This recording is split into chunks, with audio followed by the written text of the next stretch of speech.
বাংলাদেশের রাজনীতির সবচেয়ে বড় মঞ্চ এখন জাতীয় নির্বাচনকে ঘিরে, অথচ নির্বাচন ঘনিয়ে এলেও বিএনপির মাঠ এখনো গোছানো নয়। একদিকে প্রার্থীতা চূড়ান্ত করতে দেরি হচ্ছে, অন্যদিকে মাঠ পর্যায়ে চলছে ছন্নছাড়া প্রচারণা। দলের তৃণমূল নেতারা খোলাখুলিভাবেই বলছেন, প্রার্থী চূড়ান্ত না হওয়ায় ঐক্যবদ্ধভাবে প্রচার চালানো সম্ভব হচ্ছে না, বরং গ্রুপিং আর বিভক্তি বেড়েই চলছে। সবাই মনে করছেন দ্রুত সমাধান না এলে নির্বাচনী গতি পুরোপুরি থমকে যাবে। অন্তর্বর্তীকালীন সরকারের ঘোষণায় ফেব্রুয়ারির প্রথমার্ধে জাতীয় সংসদ নির্বাচন হওয়ার কথা। সেই হিসেবে তফসিল ঘোষণার বাকি এখনো 2 মাস, কিন্তু তার আগে দেশের রাজনীতি জমে উঠেছে। চায়ের টেবিল থেকে অলিগলি সবখানে এখন আলোচনার কেন্দ্রবিন্দু ত্রয়োদশ জাতীয় সংসদ নির্বাচন। কে প্রার্থী হবেন, কোন আসনে কার জয়ের সম্ভাবনা বেশি, ভোটাররা এখন থেকে হিসাব কষতে শুরু করেছেন। অন্যদিকে বিএনপির প্রধান প্রতিদ্বন্দ্বী হিসেবে মাঠে অনেক আগেই প্রস্তুতি নিয়েছে জামায়াতে ইসলামী।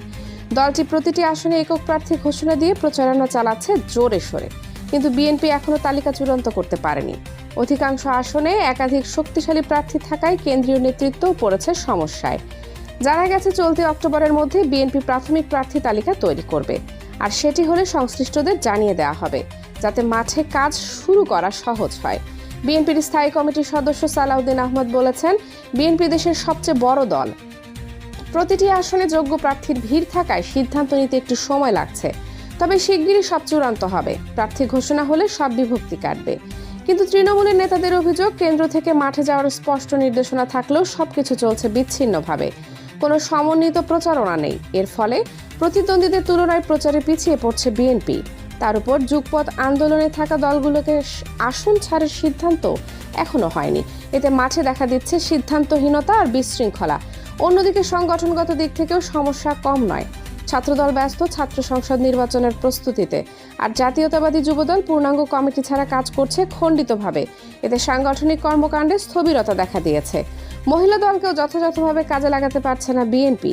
যদিও নারী ভোটারদের টার্গেট করে নারী ও শিশু অধিকার ফোরামকে মাঠে নামানোর চিন্তা হচ্ছে, তবে স্থানীয় পর্যায়ে পরিকল্পনা ছাড়া এই উদ্যোগ কতটা কার্যকর হবে তা নিয়ে প্রশ্ন থেকেই যাচ্ছে। রাজনৈতিক বিশ্লেষকরা বলছেন, বিএনপি সোশ্যাল মিডিয়াতেও পিছিয়ে পড়েছে। দলটির বিরুদ্ধে নানা প্রোপাগান্ডা ছড়ালেও তার পাল্টা বয়ান শক্তভাবে উপস্থাপন করতে পারছে না। একই সাথে নিজেদের ইতিবাচক কর্মকাণ্ড প্রচার করতেও ব্যর্থ হচ্ছে তারা। তবে শীর্ষ নেতারা আশাবাদী। তাদের মতে ভারপ্রাপ্ত চেয়ারম্যান তারেক রহমান দেশে ফিরলেই মাঠের সব জটিলতা কেটে যাবে, সংগঠন নতুন উদ্যমে উজ্জীবিত হবে, আর নির্বাচনী লড়াইয়েও বিএনপি শক্ত অবস্থানে দাঁড়াতে পারবে। এখন প্রশ্ন একটাই, সময়ের দৌড়ে কি বিএনপি নিজেদের গোছাতে পারবে, নাকি প্রতিদ্বন্দ্বীদের কাছে এগিয়ে যাওয়ার সুযোগ হারাবে?